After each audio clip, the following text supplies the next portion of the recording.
afternoon. Oh, can you hear me? Okay, yeah. Good afternoon. So welcome to the 2025 Electrical and Computer Engineering Commencement Ceremony.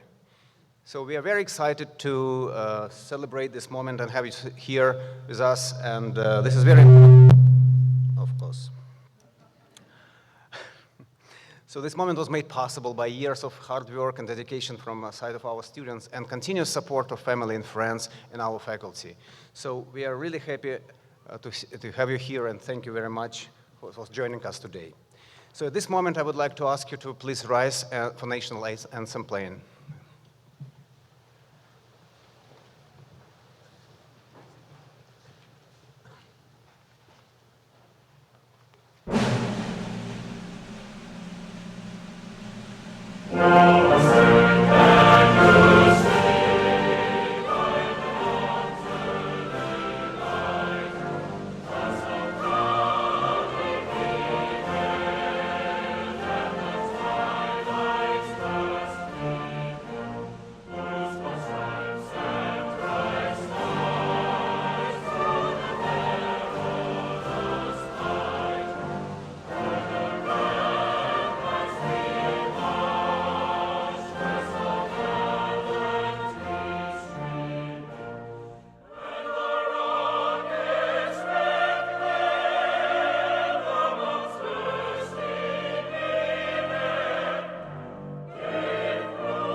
Thank you.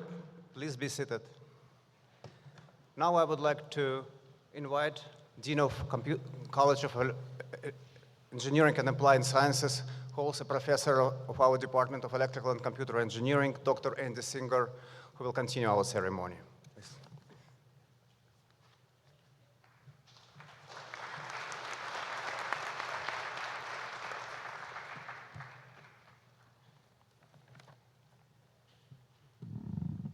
So you've learned about feedback already, that's good. Family and friends, faculty and staff, and most importantly, our 2025 graduates of Electrical and Computer Engineering. Today you sit in your robes, and in your pockets you hold more computing power than was used to power the first moon landing. In a single swipe, you can capture hundreds of photos, you can tag your roommates, and you can stream them to relatives all over the globe.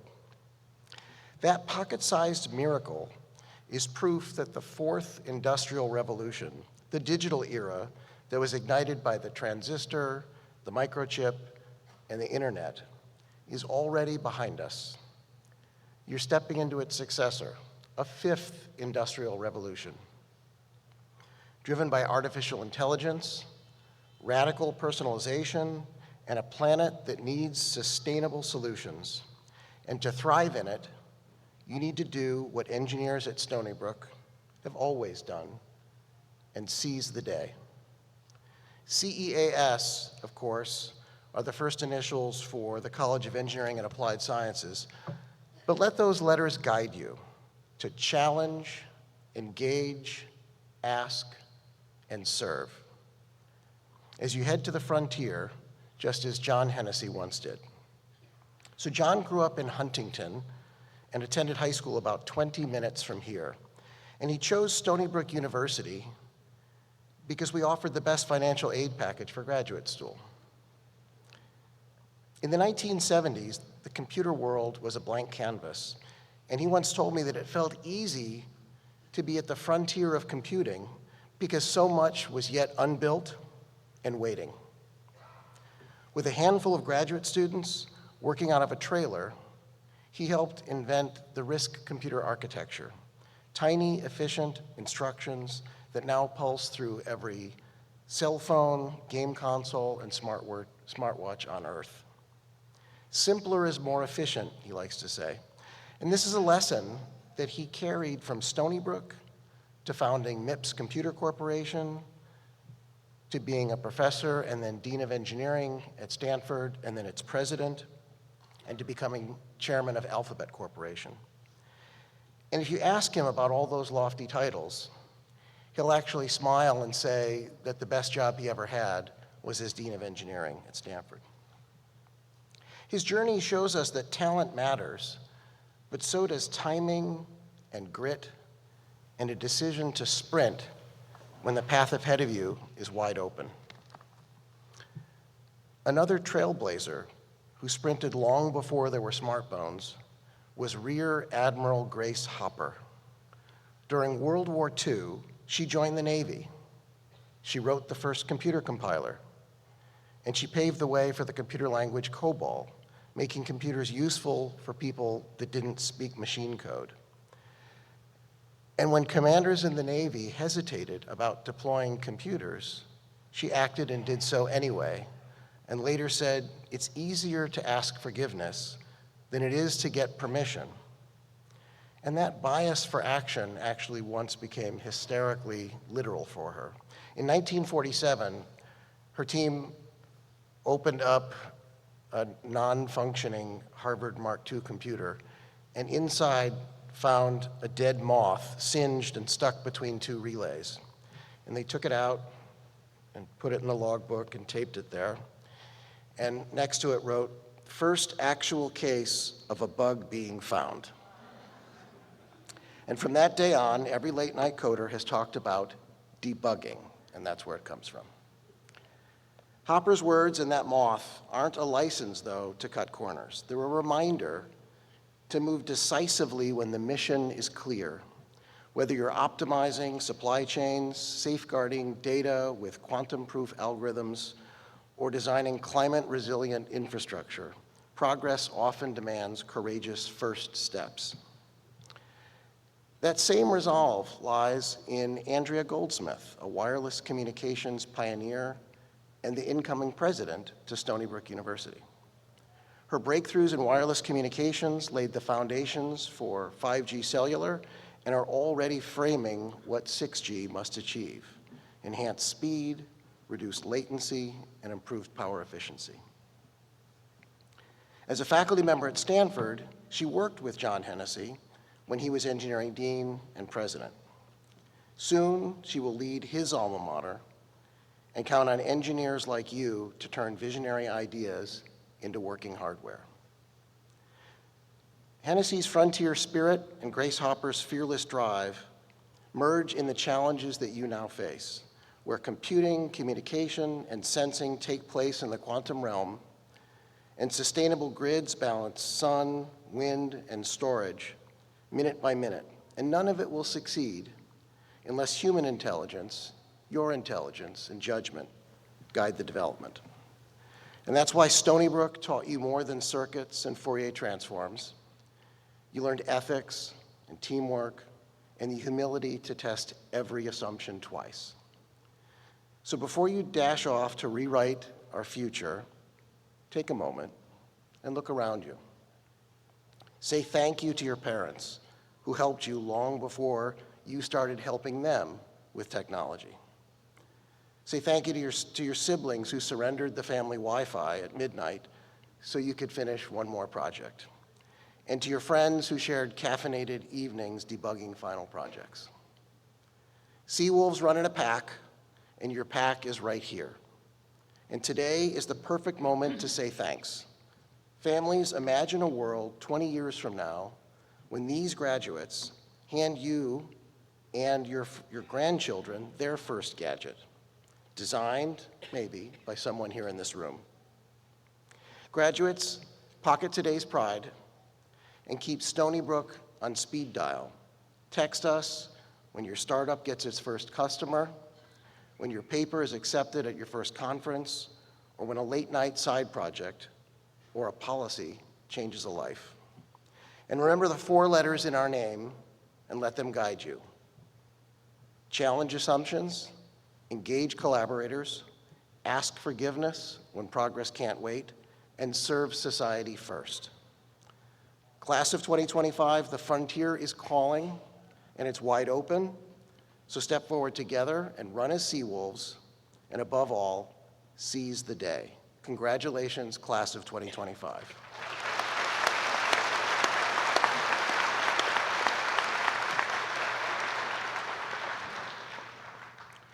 It's now an honor to introduce your keynote speaker, Bill Foreman. President and CEO of North Atlantic Industries, he's a valued member of my advisory council, and let's take a look at his career. While leading North Atlantic Industries, Bill has transformed a company from a small manufacturer of high-performance instruments to a leader in the design, manufacture, and delivery of critical command and control systems to the military, industrial, and commercial aerospace industries. Previously, Bill held positions as Director of Finance at Dell Computer and Division Controller at Advanced Micro Devices. He's passionate about STEM education and creating opportunities for disadvantaged children. He supports several initiatives that engage and inspire young people to pursue science and technology careers, such as FIRST Robotics, the North Atlantic Industries Engineering Teaching Lab at Stony Brook University, and Public Color, a not-for-profit organization that uses color and design to transform public spaces and schools. He volunteers his time on various boards and councils that foster innovation and collaboration in the engineering and aerospace sectors. As I mentioned before, he serves on my Dean's Council for the College of Engineering and Applied Sciences at Stony Brook, and he's also a member of the Industrial Advisory Board for Electrical and Computer Engineering at Stony Brook. And he serves on the advisory board of Enlightenment Capital and is a member of the Young Presidents Organization. From the University of Rochester, he earned his Bachelor of Arts and a Master of Business Administration. Please join me in giving Bill Foreman a warm welcome.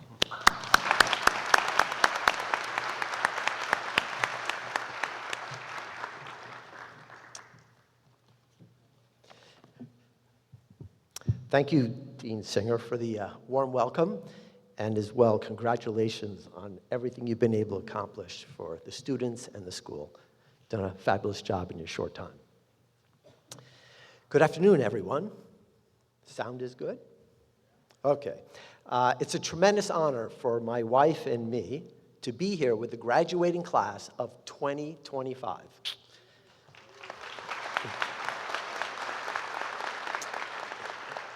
And with your family, friends, and faculty who helped you reach this important milestone.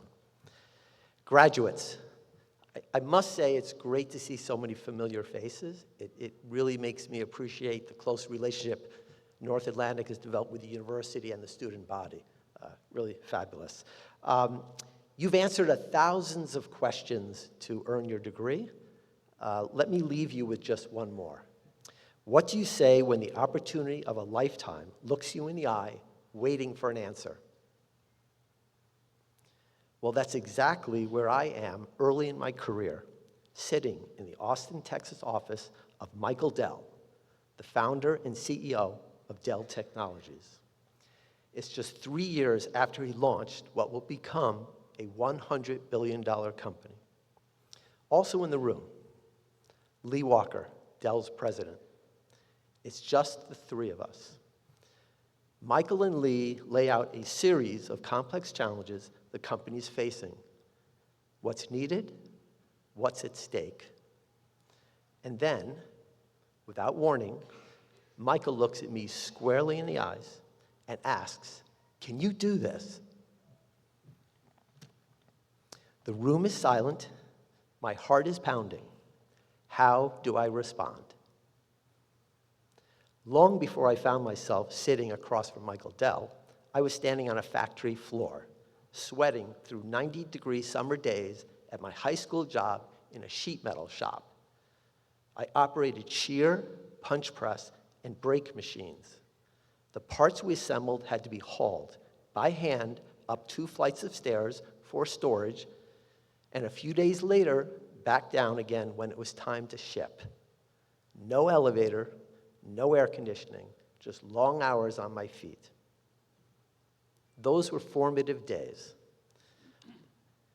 I learned to appreciate the dignity of hard physical work. It gave me a ground-level view of how organizations work and taught me to value every role, from the factory floor to the executive floor. After college, I spent the next decade at 2 high-performing companies.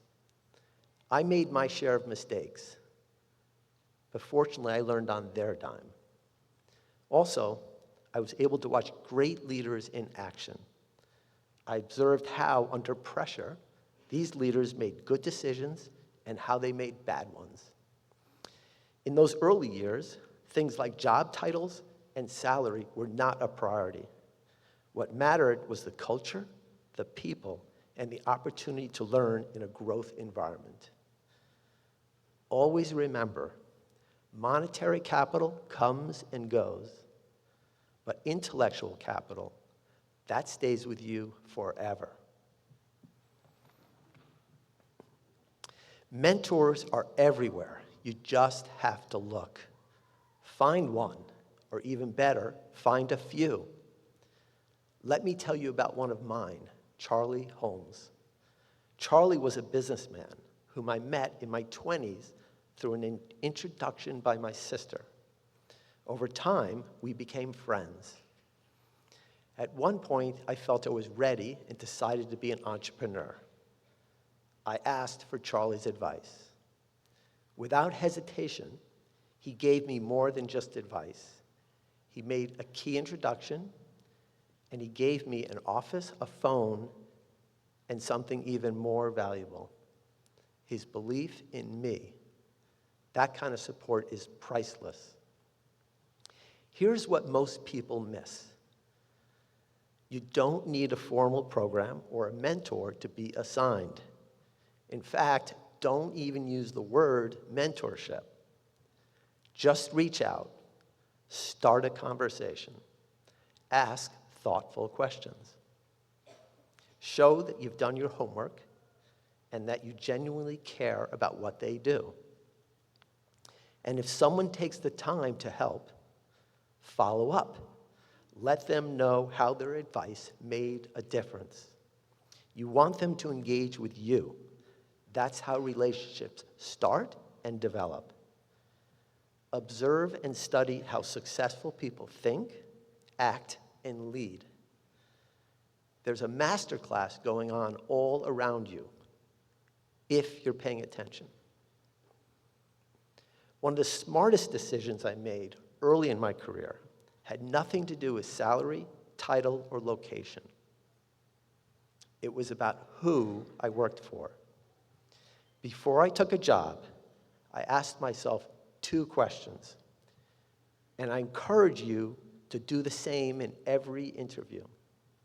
Before I took the job, first question, will my manager be growth-minded?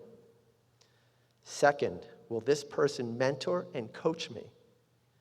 If the answer to both is yes, do what I did, take the job. At Advanced Micro Devices, I waited a few months before making my move. I wanted to prove myself first. I wanted my boss, Ross, to be fully confident in what I could deliver. And once I knew I had earned that trust, I sat down with him and had this conversation. Ross, I do everything you ask, plus more. In return, I want to learn your job. Now pause and imagine that moment. I'm young. I've only been there a few months. I don't know how he'll respond. Want to take a guess? He says yes. 1 hour every week, not to talk about my job, but his job. And when he gets promoted, I step into his role. That doesn't happen once, it happens twice. Now, I know that sounds bold, and it was. But let me tell you, the world needs bold people, especially those willing to take on difficult challenges. I didn't do just my job. I learned my boss's job. I thought about what my boss's boss needed, and I made it happen. That's how you get noticed. Now, here's the thing. When you take bold action like that, people won't always see the work behind it. They'll say you were just lucky. Right place, right time. But luck isn't the question. Luck will come. The real question is, will you recognize the opportunity? And will you be ready to seize it? My favorite definition of luck is simple. It's when preparation meets opportunity. You can't control when opportunity knocks. So don't be discouraged if it doesn't show up in a year or even 5, because it will come eventually. What you can control is how prepared you are when it does. Just look at Ray Kroc, the man who built McDonald's into a global brand. At 55 years of age, he's selling milkshake machines. One day, he gets an order from a small restaurant for 8 of them. That means 40 milkshakes simultaneously. He could have just filled the order and moved on. But he's curious. He drives out to see it for himself. What he finds is a fast, clean, ultra-efficient burger stand run by 2 brothers. And he sees something they don't. He pitches a national franchise model, and the rest is history. Yes, Ray Kroc was lucky, but maybe he wasn't ready before. This one opportunity might have been the first time he was ready, curious, and bold enough to answer. You don't need to be 55 to find your big break. You just need to be ready when it finds you. So let's circle back. I asked you, what do you say when the opportunity of a lifetime looks you in the eye, waiting for an answer? Remember that moment in Michael Dell's office? Michael looks at me square in the eyes and asks, "Can you do this?" I look back at Michael, directly into his eyes, and calmly say, "Yes." We stare at each other in silence for 20 long seconds. Then Michael throws his arms up in the air and says, "Great, you're hired." If you haven't figured it out yet, that was a job interview with Michael. Why did I say yes? It wasn't because I had all the answers. I trusted my ability to figure out what I did not already know. I trusted my work ethic. And I trusted the relationships that I had built with colleagues and mentors who had my back. In fact, I ended up in Michael's office due to a recommendation from one of those colleagues. And right after I left that meeting, on the way in the parking lot, I called one of my mentors, Barry Weinman. He quickly confirmed that he would help if I needed it. I suddenly felt better about the job I was about to undertake. That's how the world works. Learn early, build relationships, earn trust. One day in the future, someone will ask, "Can you do this?" And even if your heart is pounding, even if your palms are sweating, I hope you look them in the eyes and respond with a yes. Then go prove it. Go build something amazing. Then go break it and build something even better. I still think about that day in Austin and how my life had prepared me for that moment. One day, your moment will come too. Congratulations, class of 2025. You did it. Thank you.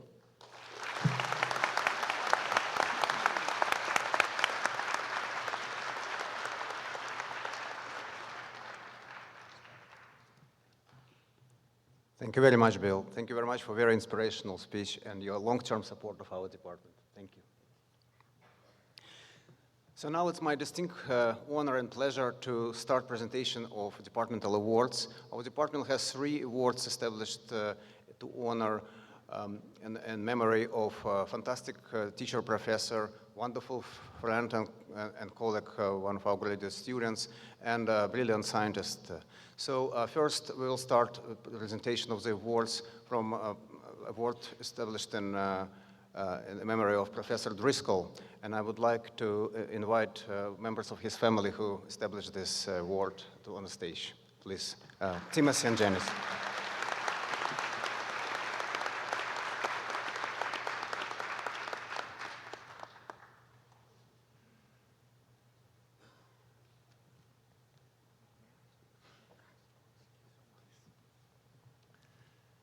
Thank you so much.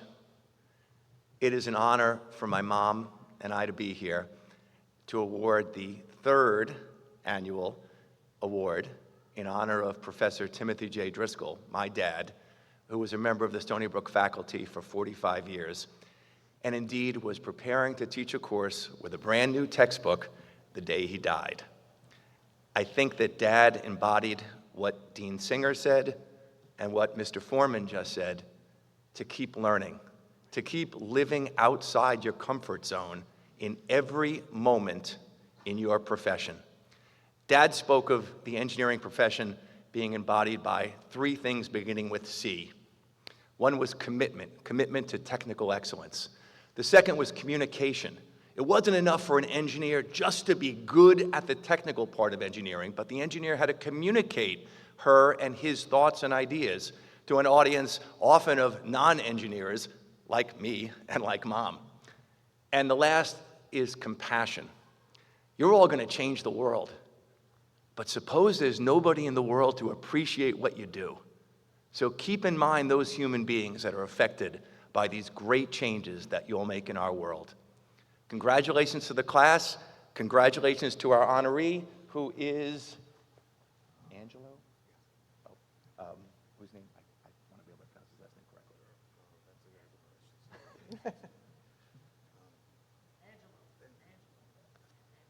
Okay.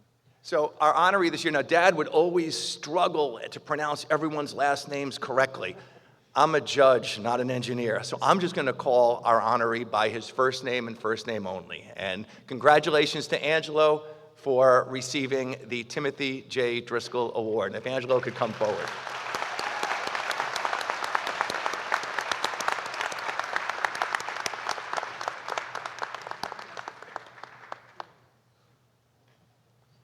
This is my mom.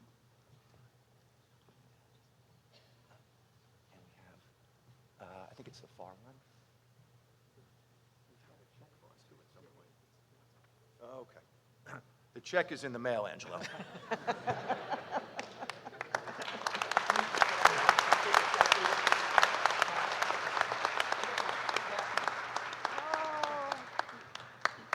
Oh my goodness.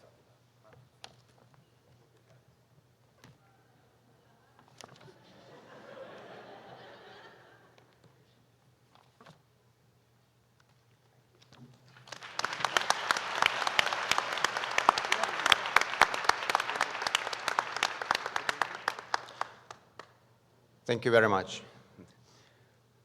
Now we turn our attention to another area of outstanding achievement of our student. Our next award is Artyom Eisen Capstone Project Award.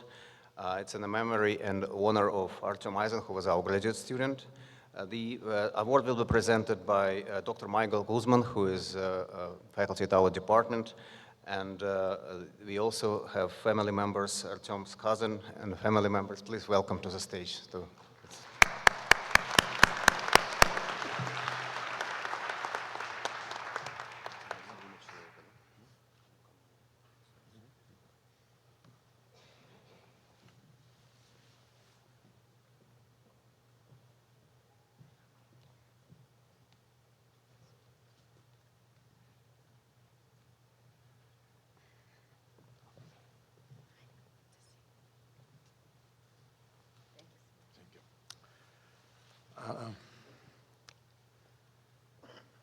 want to say a few words about process of education.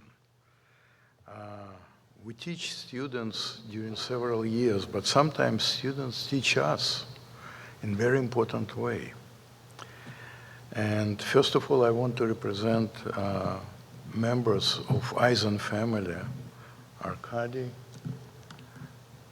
Alexei and Arina, who are presenting this award, and in name of their Artyom, my former student, this award is dedicated.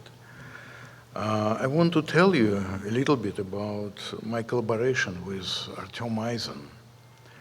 Especially pleased to share with you memories of one of the most talented PhD students in my more than 30 years teaching career.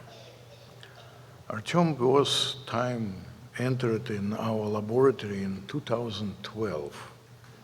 He dropped in by chance, along with his comrades, my graduate students in that time.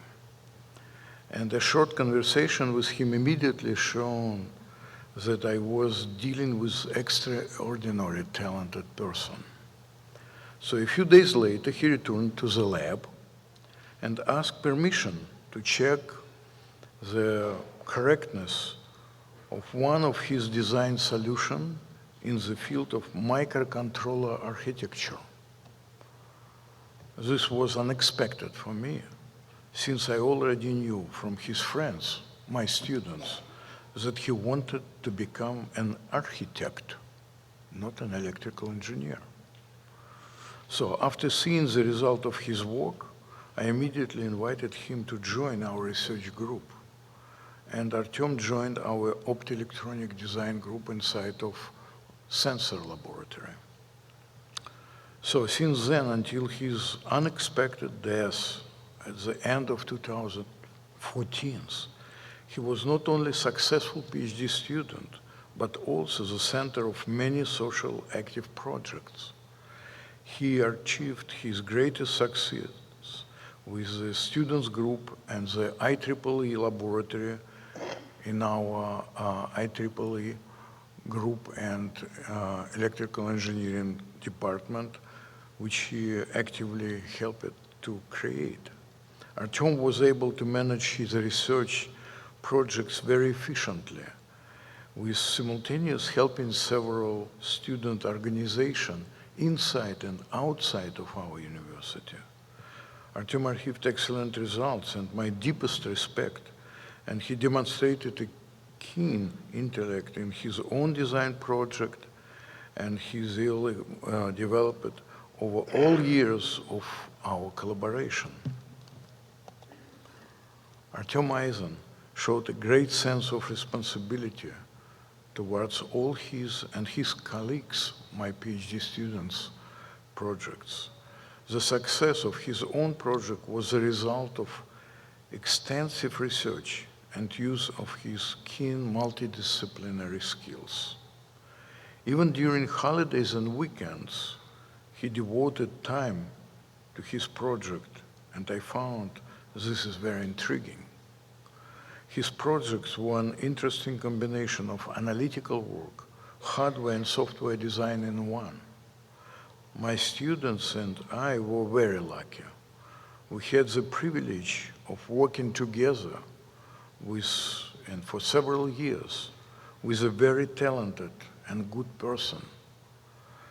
I hope you all to find interesting work and learn to combine professional relationship with a sense of mutual assistance and teamwork, as Artyom did.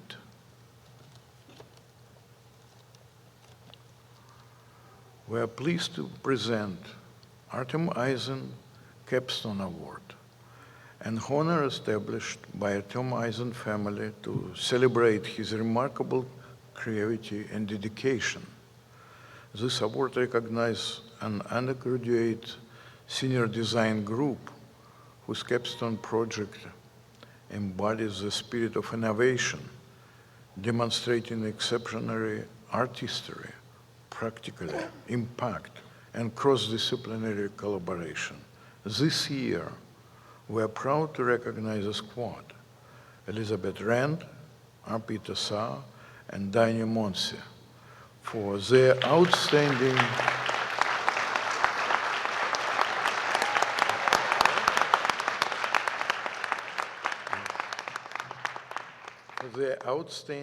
senior design project in integrated circuit implementation of neuromatic computing. So they join us already, and I'm so happy to see such young, talented women who join Electrical Engineering Society. Thank you very much.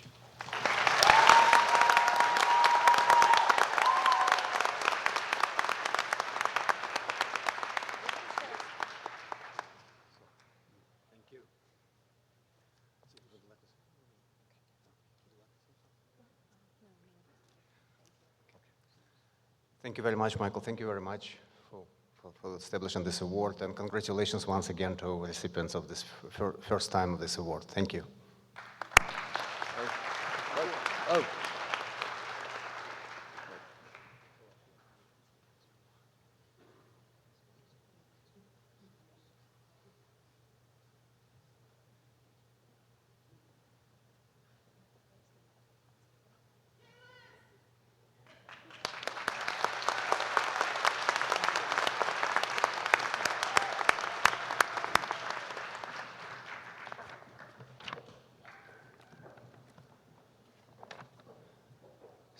So now we are coming to our last third award, which will be presented by Professor Jay Parekh, professor to our department, and the award is given in memory and honor of the Dr. Armstrong, a brilliant scientist and engineer of our time.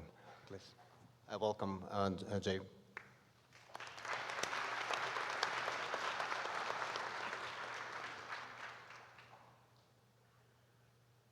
Greetings and a happy commencement day to the class of 2025. Welcome to our annual award event called the Armstrong Memorial Research Foundation Awards, which is named after Edwin Howard Armstrong, who was a luminary in the field of radio engineering.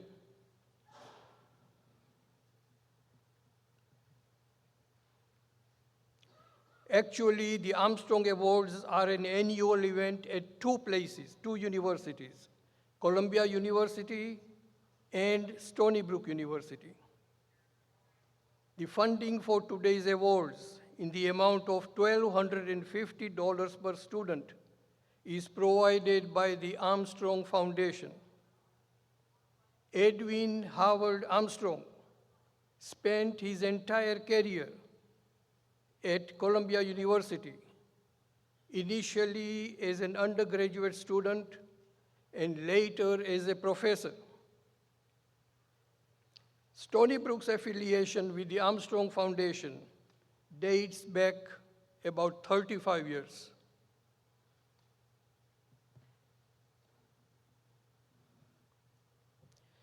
The mission of the Armstrong Foundation is to celebrate the genius of Edwin Howard Armstrong, the preeminent American radio engineer who, through his momentous inventions in the field of radio engineering, ranks among the greatest scientists in human history.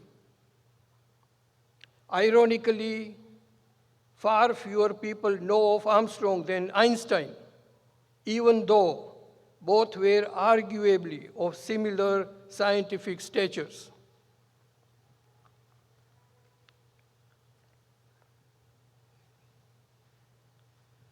Armstrong was born not far from here, in the city of Yonkers, and lived his entire life in New York.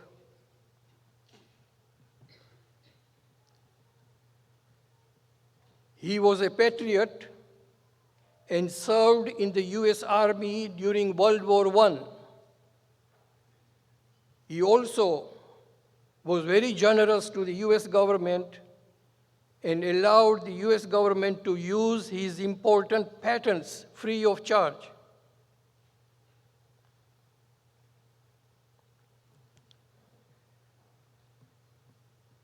Armstrong's research and inventions took place at Columbia University, where he was an undergraduate student and later became a professor in the electrical engineering department. His first major invention was the so-called regenerative circuit, which in today's world is called a positive feedback amplifier. This major invention came about in 1912 while he was just an undergraduate. The invention was transformational in the field of radio engineering because it made long-distance AM radio transmission possible. And it made Armstrong a lot of money through his patents. Armstrong patents just on his first invention made him a very rich man. And more riches followed with even more impactful inventions that came later.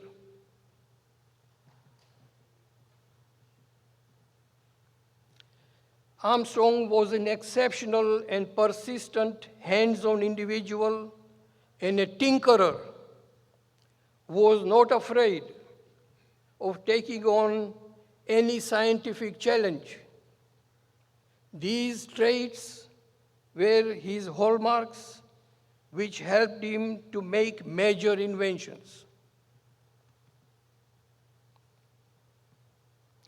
Armstrong's second major invention was the so-called superheterodyne or superhet receiver, which provided an unprecedented improvement in the quality of radio reception.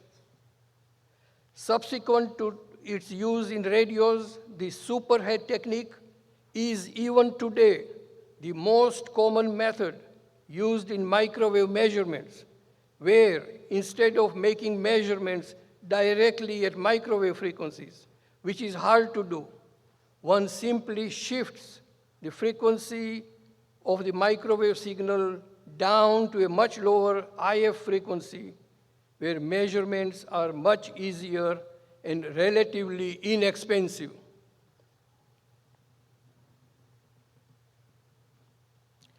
Armstrong's grandest invention, the invention in 1933 of FM radio, is Armstrong's grandest invention, which propelled the world of high-fidelity broadcasting to lofty heights. The main advantage of FM radio over AM radio is that FM broadcasting provides a vastly enhanced immunity to noise, which is not possible with AM.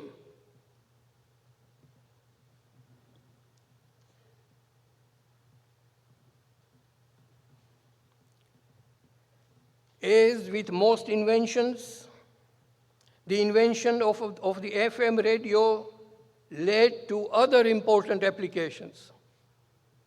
One such application is in the area of high-performance radars called pulse compression radars, which provide two major advantages. Number one, long-range detection, and number two, simultaneously high-resolution discrimination between targets which are in close proximity to one another.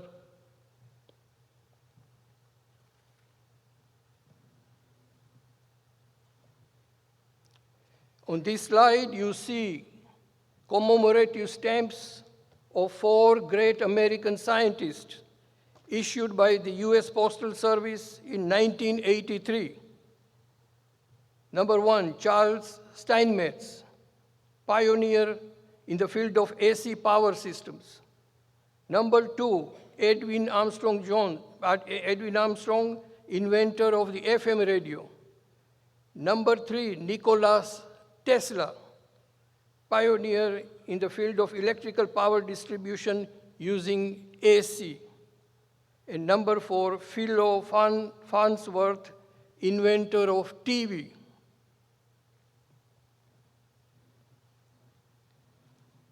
Now here is an interesting slide. You see fearless Armstrong, daring Armstrong,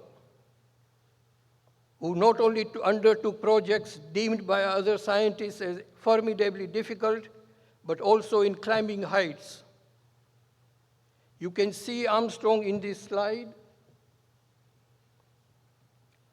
atop RCA's 115-foot antenna tower, which stood on the roof of the 21-story Alien Hall in Midtown Manhattan. It is said that in climbing the radio tower, Armstrong was trying to impress his girlfriend.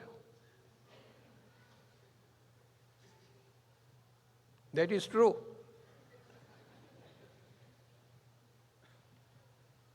Today, 2 students from our Department of Electrical and Computer Engineering, 1 undergraduate student and the other graduate student, are being awarded the Armstrong Awards in recognition of their high grade point average achievement.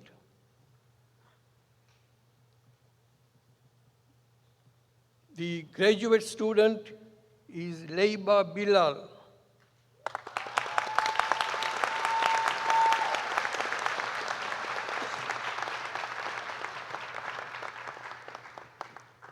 And the undergraduate student is Kamil Galazka, who unfortunately could not come here today.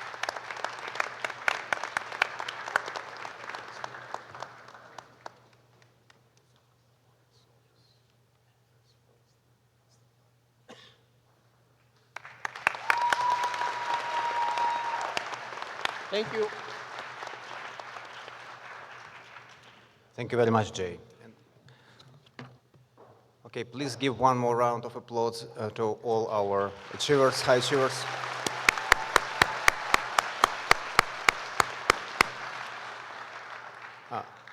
Now we come to the moment when which we will all be waiting for, and we start conferral of degrees. This marks the end of this part of your journey. It's a milestone, and after that you can start a new chapter in your life, which will be even more successful. I'm pleased to welcome to the podium Graduate Program Director of our department, Professor Fan Yi, who will call the names of graduate students who graduated today.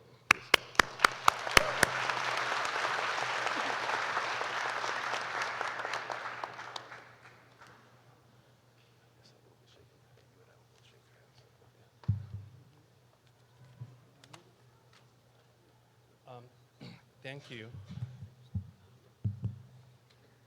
It's my distinct honor to invite to the center of the stage our chair of the department, Professor Leon Strangus, and the Dean of the College of Engineering and Applied Sciences, Dr. Andrew Singer. And they will be here to personally congratulate each of our distinguished graduates.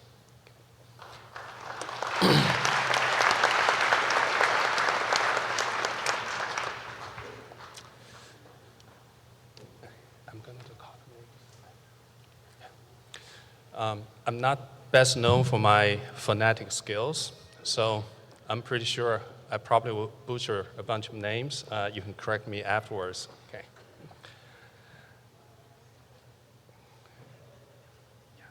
Leiba Bilal.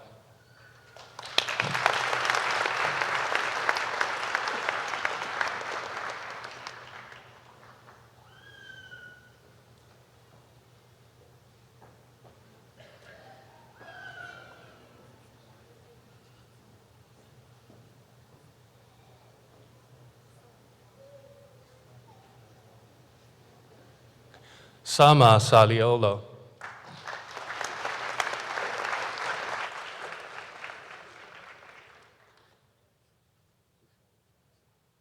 Kushan Choksi.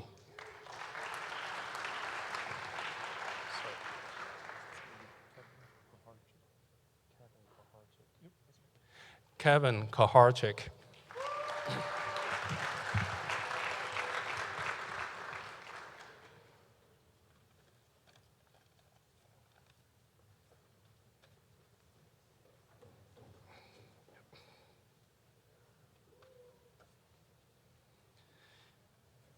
Felika Chihomoho Keganchi. Sorry.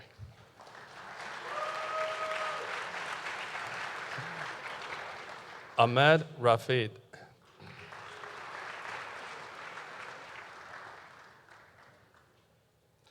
Abhinav Singh Chauhan.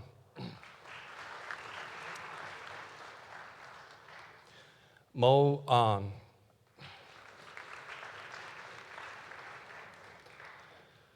Hashid Samia Sunawala.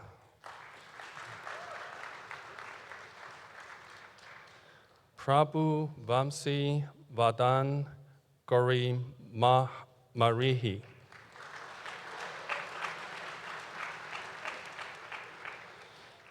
Shri Rawa Galagana. Vanitha Murali.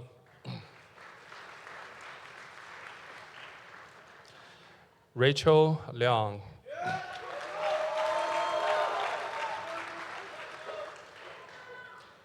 Ying Gao.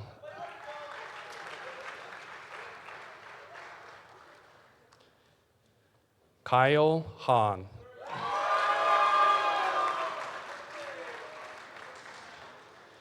Zhou Yu.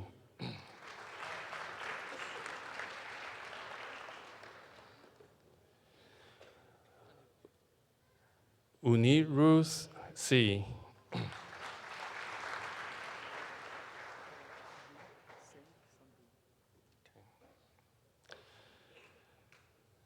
Rashida D. Singh Sandhu.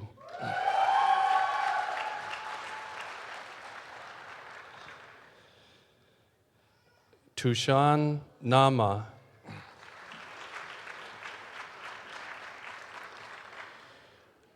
Puk Kax Ku Max.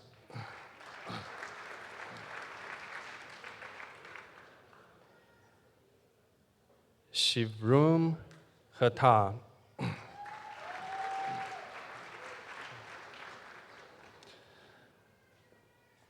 Sai Aku Gokavan Van Rapu.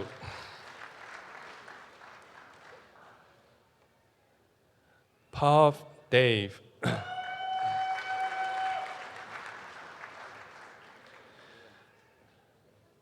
Rivans Samkapali.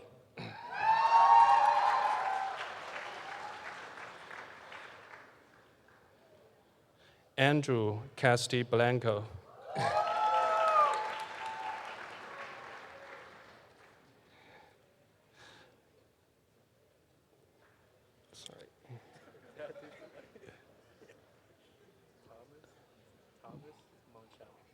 Thomas Monchal.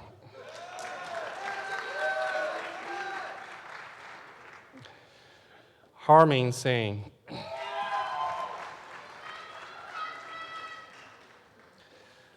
Swapnil Puduran Bade.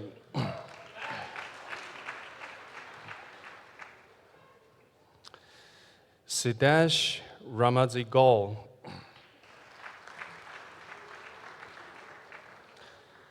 Kavitha Chandrashikhan.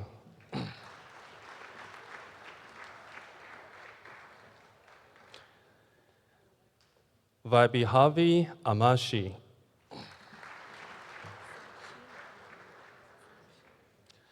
Sakshi Nagapui.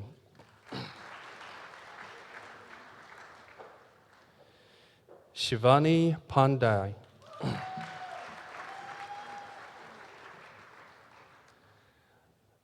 Ankita Umay.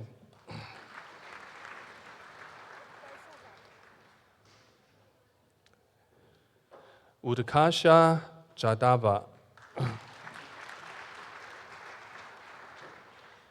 Johnny Liu.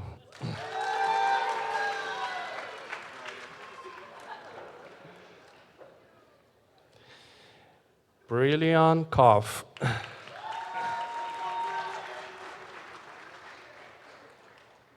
Vincent Don.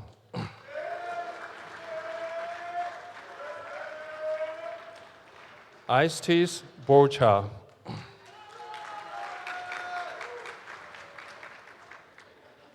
William Down.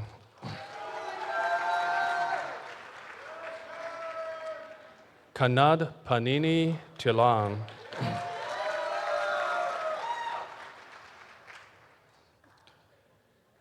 Owen Gray.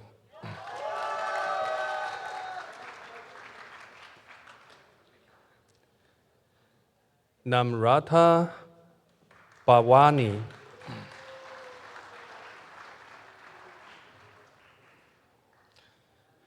Chimay Raichor.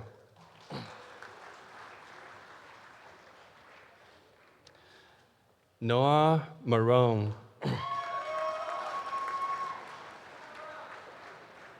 Thomas Crow.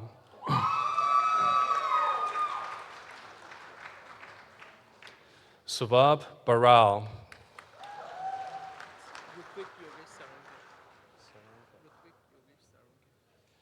Rutvik Yogesh Saranke.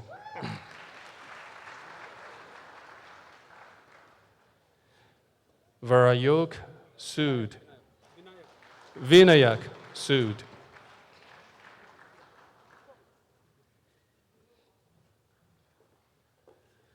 Calvin Jason.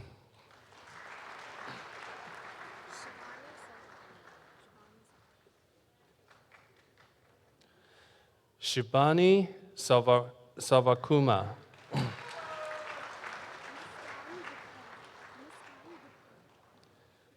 Muskan Gupta.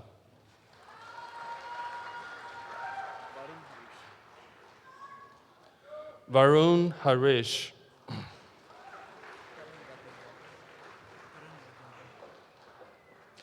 Karam Rajendra.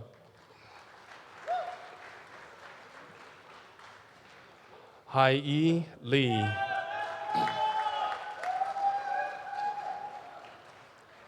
Ja Chan.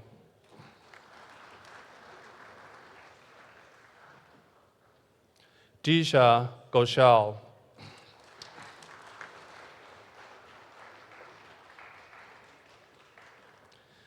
Anand Ravishankar.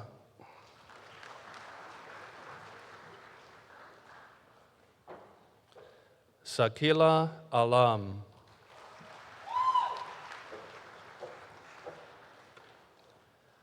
Alson Sanjan.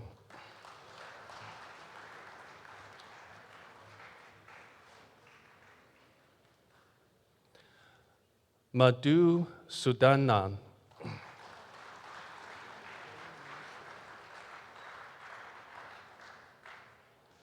Janil Manish Swan.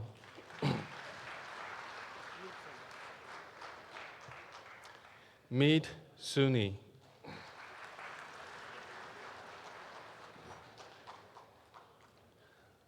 Athava Kulkarni.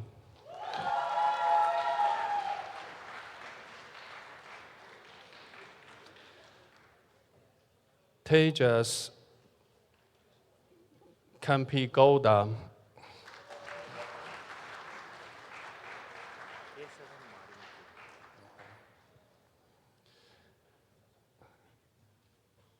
Keswan Marimutu.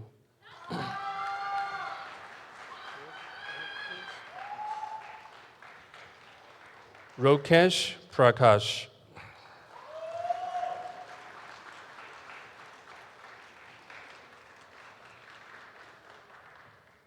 Prahasish Kames Wan.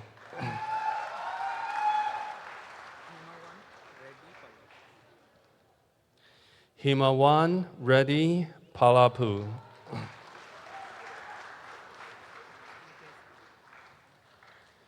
Yukesh Raghavan.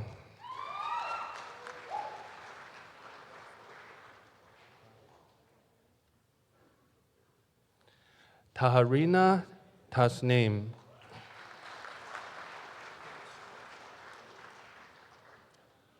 Kunchi Lee.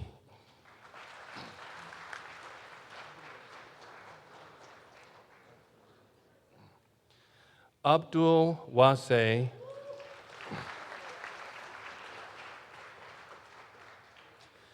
Pranay Mata.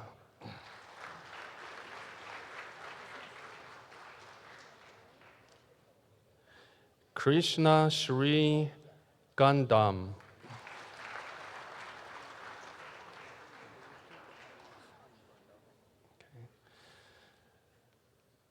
Likish Harish Anumukanda.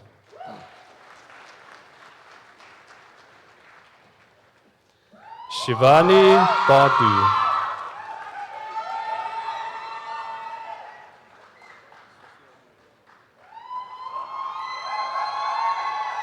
Shashi Varun Kalimera.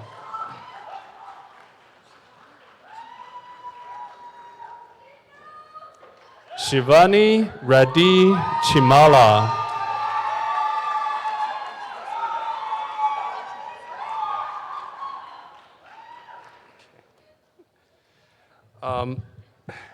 Thank you, everyone, and sorry for the names I butchered already.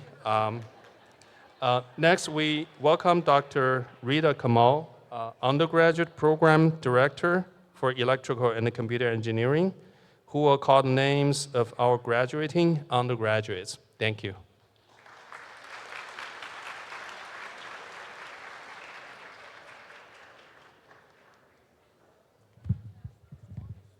Okay. Thanks, Professor Fani, for introducing our PhD and master's graduates. Next, I'll be announcing the names of our undergraduate candidates for the Bachelor of Engineering in Electrical and Computer Engineering.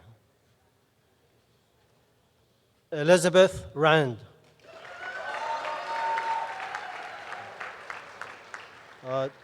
Danya Monsi. Arpita Saha.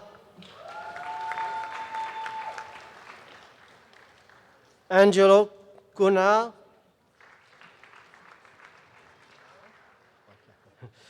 Adrian Klusak. Romano Flaov. Matthew Lesniak. Nicholas Leon. Michael Cahan. Tyler Shaw. Jake Lynn. Soman Dar. Mustafid Alam. Pietro Foreman.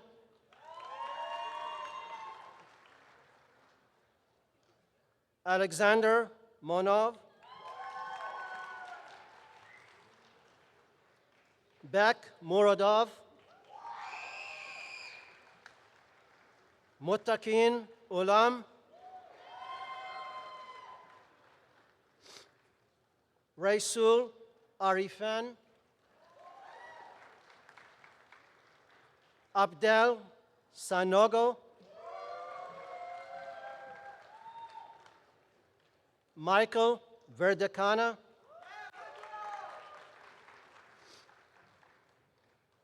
Alec Merves.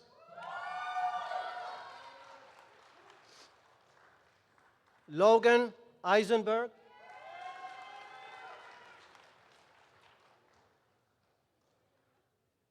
Keegan Susapilai.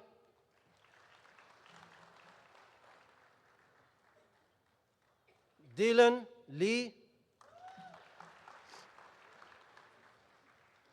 Robert Peters, Dylan Fotopoulos, Johan Su,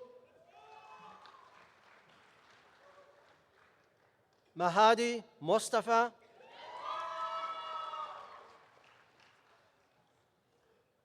Saifi Kamal, Saima Kamal Promi,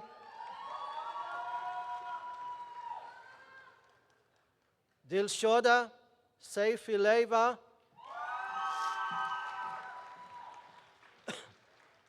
Nino De La Porta, Kenneth Procacci, Alan George, Wesley Ing,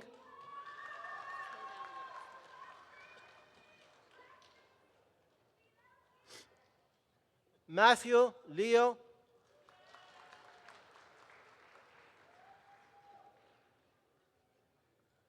Brandon Nito,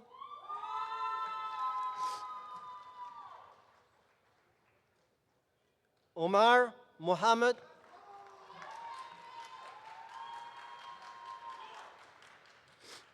Mary Kunha,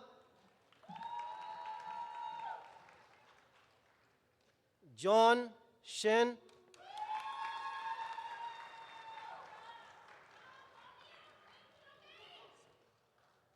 Shamin Kandukar,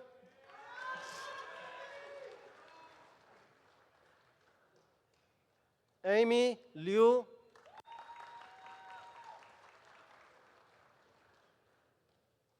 Paul Karaga,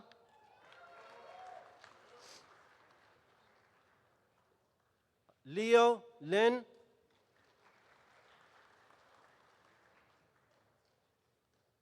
Masharab Sakil Chowdhury,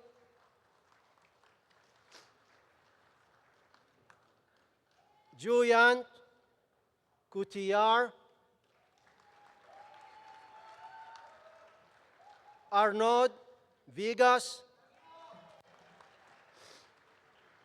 Aritro Sarkar,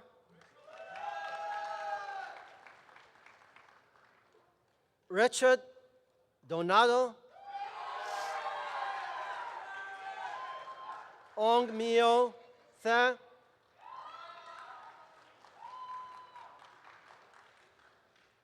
Ilir Miftari,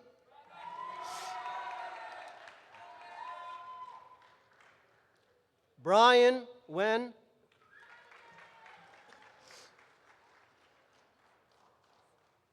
Dongyun Lee,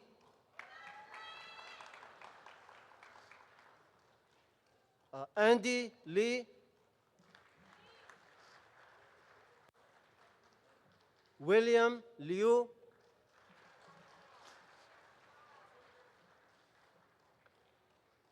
Josephine Elumeis,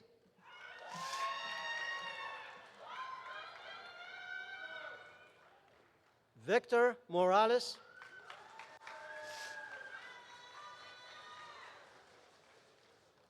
Min Nguyen,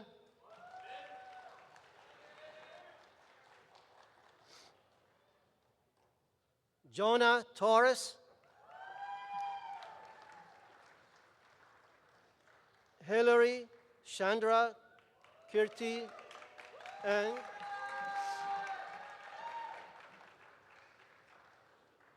Uma Sivadasan,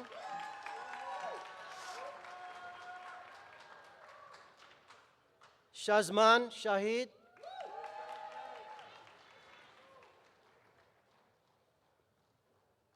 Christopher Shama,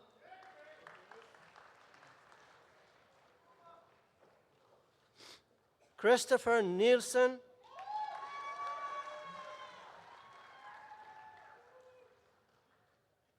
Ethan Garcia,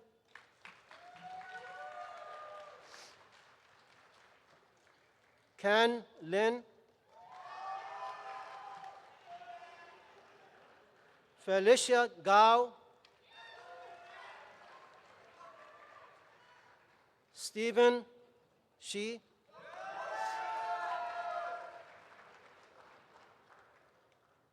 Brian Kim,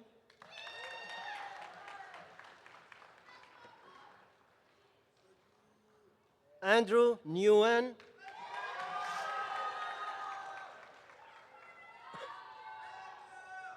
Dylan Wong,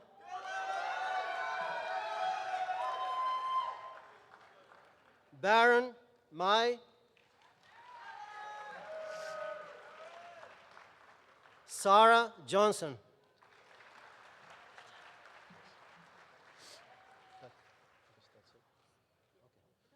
So congratulations again to our the class of 25 graduates.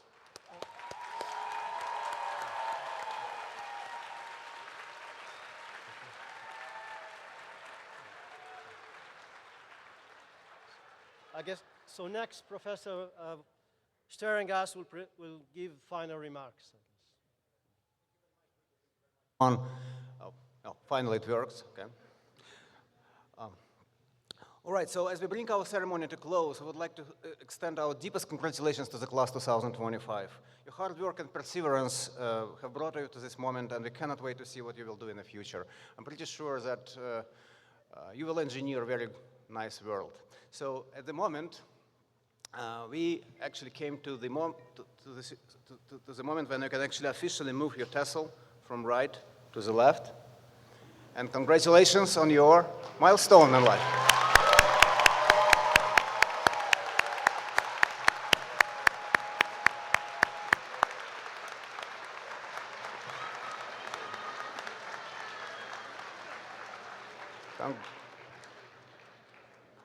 Congratulations, all graduates of 2025 from Department of Electrical and Computer Engineering from Stony Brook University. And now we have another item which I recommend you to attend. Wang Center lobby has some reception, and we can continue celebration together there. Congratulations one more time.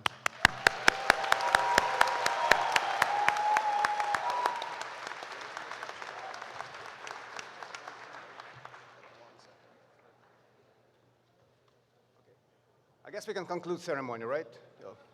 Please, if you have any questions.